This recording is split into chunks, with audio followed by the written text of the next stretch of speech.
Cricketer হওয়ার সুযোগ এলেও ভালোবাসার র্যাকেট আর শাটলেই স্বপ্ন বুনছেন বাংলাদেশের ব্যাডমিন্টনের উজ্জ্বল নক্ষত্র এলিনা সুলতানা। মাছরাঙা টেলিভিশনে খেলার মাঠে অনুষ্ঠানে নতুন কেমন আছেন কীর্তিমান্না পর্বে আজ জানবো সাবেক শাটলার এবং কোচ এলিনা সুলতানার গল্প। র্যাকেট আর শাটলে বোনা স্বপ্ন, এই ছোট স্বপ্নেই বদলে দেয় পুরো জীবন। বাংলাদেশের ব্যাডমিন্টন তারকা এলিনা সুলতানার শৈশব থেকেই ছিল খেলাধুলার প্রতি আলাদা টান। সপ্তম শ্রেণীতে পড়ার সময় প্রথমবার ঢাকায় আসা সাদাত স্মৃতি ব্যাডমিন্টন টুর্নামেন্ট খেলতে। এককে খেলতে এসে ফিরেছিলেন ডাবলস চ্যাম্পিয়ন হয়ে। এরপর সুযোগ আসে ক্রিকেটার হওয়ার, কিন্তু এলিনা থেকে গেছেন ভালোবাসার খেলায় ব্যাডমিন্টনে। যখন আমি বাংলাদেশের 3 নম্বর পজিশনে ছিলাম তখন থেকেই আপনার ওমেন্স ক্রিকেটের জন্য আমাদের খুলনা থেকে টিম তৈরি করতেছিলেন। তো আমাকে তখন বলা হয়েছিল যে আমি ব্যাডমিন্টন ছেড়ে ক্রিকেটে আসবো কিনা।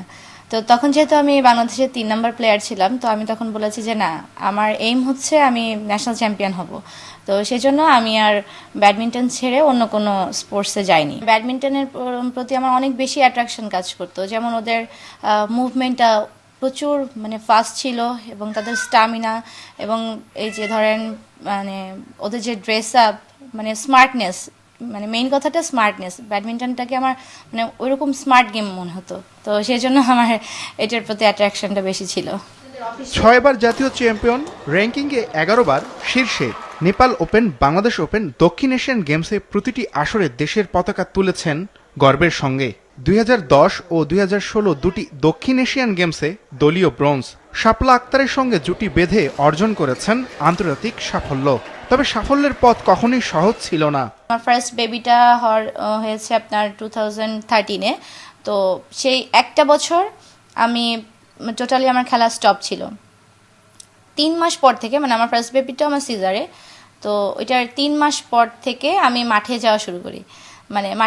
যে তখন তো দেখা যাচ্ছে যে আমি রানিং করতে পারবো না। দ্যাটস ওয়াই আমার আপার বডি এক্সারসাইজ যেগুলো আছে তো আমি সেগুলো করব। রান্না করতেছি চুলাতে, তো ওইখানটাতে দাঁড়িয়েই এক্সারসাইজ করতাম, বিভিন্ন ফিজিক্যাল এক্সারসাইজ করতাম। তো আমি ঘড়ি দেখে আমি ঘরের কাজের সাথে সাথেই আমি আমার ফিটনেসের জন্য আমি ট্রাই করতাম। তো উইথিন 1 ইয়ার আমি আবার যে ন্যাশনালটা খেলেছি ওখানটাতে আমি সিঙ্গেলসে চ্যাম্পিয়ন হয়েছি, ডাবলসে চ্যাম্পিয়ন আর মিক্সে রানার, 3টা ইভেন্টেরই আমি ফাইনাল খেলেছি।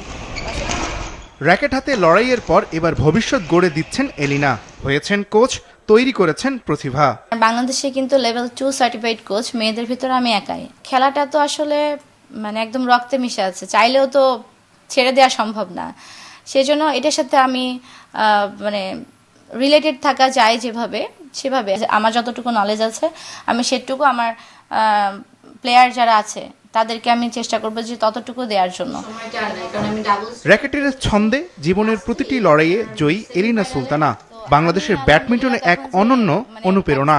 আমি জিতলাম, তো ওই জেতাটা আমার জন্য